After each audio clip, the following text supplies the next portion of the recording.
Столкновения между участниками различных митингов 9 мая состоялись в 7 городах Украины, в частности в Харькове, Запорожье, Одессе, Мариуполе, Николаеве. В Днепропетровской области назначен исполняющий обязанности руководителя полиции. Им стал руководитель патрульной полиции Днепра Владимир Богонис. Руководители полиции Днепра и Днепропетровской области уволил министр внутренних дел Арсен Аваков. Это произошло после столкновения 9 мая между участниками шествия от оппозиционного блока и ветеранами АТО. 14 человек получили травмы, 25 задержаны.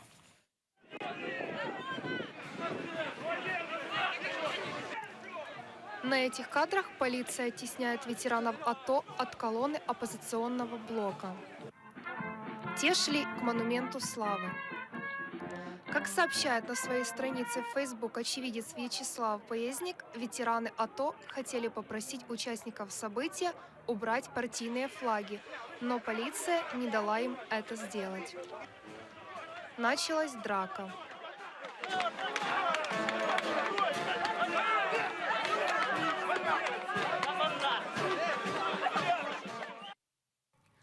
Мэр Днепра Борис Филатов на своей странице в Facebook обвинил полицию в избиении и задержании ветеранов АТО. Весь последний год я бил тревогу, рассказывая о том, что в Днепре ненормальная ситуация в полиции. Если вы помните, я даже публично лишил полицию очередной субвенции из городского бюджета. Увы, но в МВД меня никто не услышал. Если ситуация не изменится, то в городе будет создан аналог немецкого фрайкора начала 20 века. Советник министра внутренних дел Антон Геращенко также на Фейсбуке поддержал Бориса Филатова.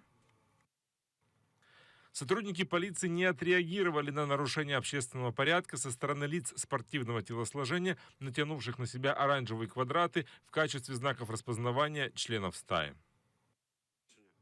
Сегодня утром министр внутренних дел отправил руководство полиции Днепра и Днепропетровской области в отставку. Причины озвучил его заместитель. Неспроможні ви організовувати цю роботу. Ваша роль нульова. Ніколи договорняки до нормального не доводили. Договорняк був у нас 2 травня 3 роки назад. Чим це закінчилось, ми бачили. Расследование сотрудничества полиции с тем, кто напал на участников АТО, начала Генпрокуратура.